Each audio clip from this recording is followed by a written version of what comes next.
You ever wake up one day, look at your bank account, and think, hold on, I'm making more money than I've ever made, so why does it feel like I'm still broke?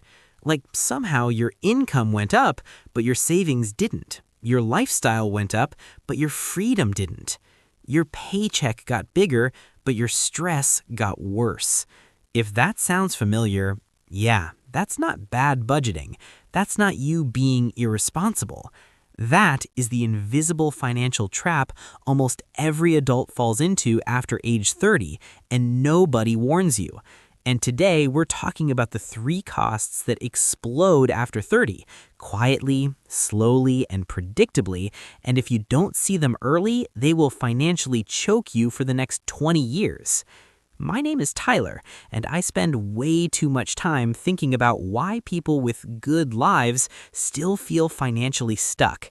If you're someone who's doing everything right, you've got a job, maybe a family, maybe a mortgage, maybe you're trying to be responsible, but somehow you're not building wealth, make sure to hit that subscribe button and give this video a thumbs up if anything in here makes you say, wow, that explains a lot. Because trust me, once you understand these 3 costs, your entire financial life will make way more sense. Let's get into it. Here's the thing. Most people think health expenses hit later, like age 60, age 70. But according to data from the Kaiser Family Foundation, average out-of-pocket medical spending jumps 27% between ages 29 and 34. 27% in just 5 years, and you don't even notice it happening. Let me show you how this plays out. The quiet leak, minor adult problems. Around 30, your body stops giving out free passes. That weird shoulder pain, the dentist suddenly telling you, you have 3 small cavities. The prescription you didn't need in your 20s? You don't think much of it, but the math adds up fast. For example, $35 for a copay 2 to 3 times a year, $180 for dental cleaning twice a year, $65 for recurring prescriptions monthly, $200 for one-time urgent care visits once or twice a year, total annual sneaky adulthood health cost around $1,800 to $2,400 per year. But here's what most people don't realize. Health costs don't increase in straight lines. They increase in steps. You're coasting for years, then boom, one thing happens, and suddenly you're spending an extra $200 a month. And here's where it gets psychologically brutal. Health expenses violate the #1 rule of financial planning. Your brain hates unpredictable costs. It interprets them as danger. That's why you can handle the car payment, you can handle the rent. But the $385 unexpected medical bill, that one hits your cortisol levels. This is where people start panic spending, stress eating DoorDash, buying comfort items, which makes the problem even bigger. Now you might be thinking, Tyler, health stuff is just part of life. I know, but here's the uncomfortable truth. People who don't plan for these increases lose between $300 to $500 each month to medical plus stress spending combined. And when we get to cost number 3, you're going to see how that becomes financially catastrophic. But first, look, nobody tells you this when you're growing up, but after 30, your life becomes an endless calendar of weddings, baby showers, birthdays, bridal parties, family emergencies, can you chip in requests, holidays that get more expensive every year, and the big one, kids. Most people underestimate these costs by thousands. Let me give you a real number. The average 30-something adult spends $2,400 per year on life events. Source, LendingTree 2024 Consumer Spending Survey.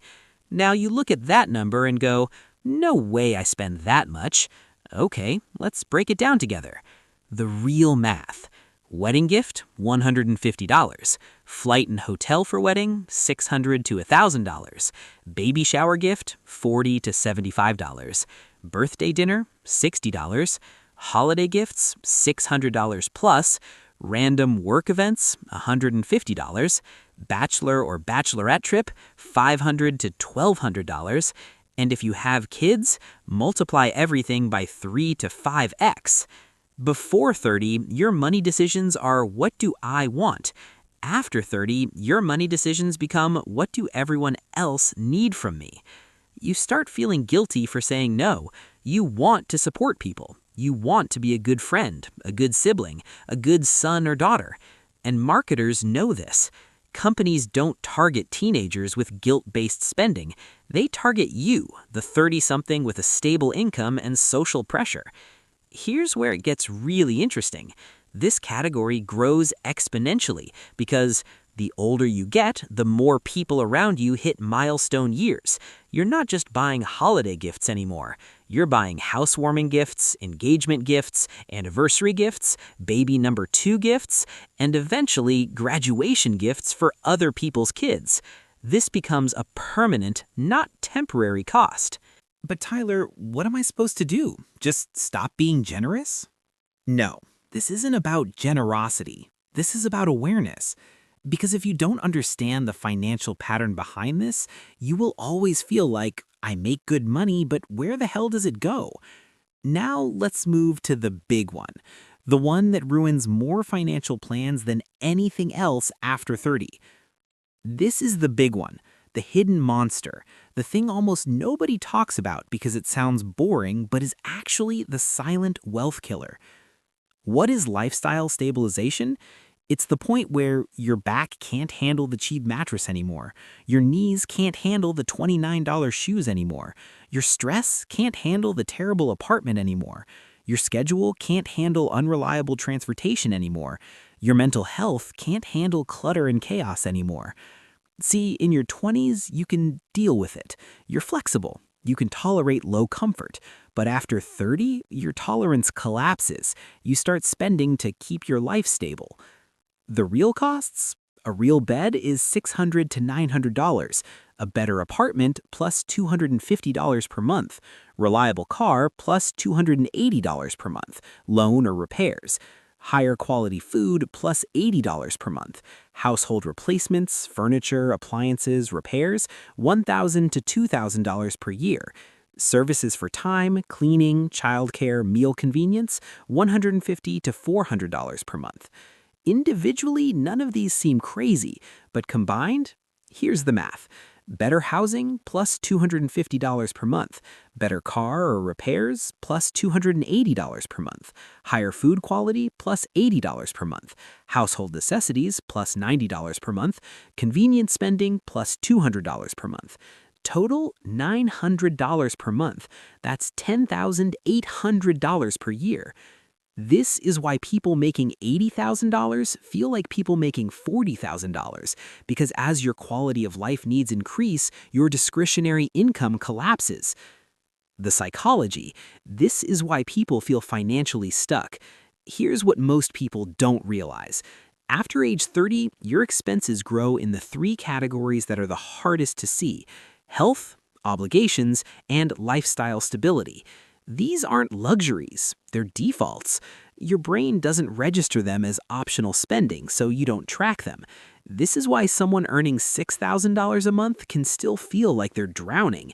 Your expenses aren't high because you're irresponsible. Your expenses are high because you crossed 30. But now you understand the pattern, and that gives you power. The action steps? Step 1. Identify your exploding category. For the next 30 days, track which of these 3 is hitting you the hardest: health, social pressure, or stability spending. Whichever is highest, that's your first target. Step 2. Create a post-30 budget instead of a 20s budget. Most people keep the same categories from their early 20s: rent, food, car, fun. But after 30, you need health buffer, home maintenance buffer, social obligation buffer, car repair buffer, comfort and mental bandwidth buffer. Put $200 to $300 into these categories intentionally. Better to plan for them than be surprised by them. Step 3. Reduce one stabilization cost. Pick one: housing, car, convenience, or food quality, and reduce it by $150 a month. Because here's the secret: reducing a permanent cost gives you permanent relief. Step 4. Build the Age 30 Fund. Aim for $1,500 to $2,000. Not an emergency fund, not savings. This is your life got more expensive because I'm aging buffer. It will save you psychologically and financially. Look, hitting your 30s isn't a financial death sentence, but it is a turning point. You can either drift into higher expenses you don't understand, or take back control and build wealth on purpose. If you got value out of this, hit that subscribe button and drop a comment below telling me which of the three costs hit you the hardest: health, social pressure, or lifestyle stability. I read every single comment, and I'm always curious where people are getting blindsided the most. All right, I'll see you in the next one.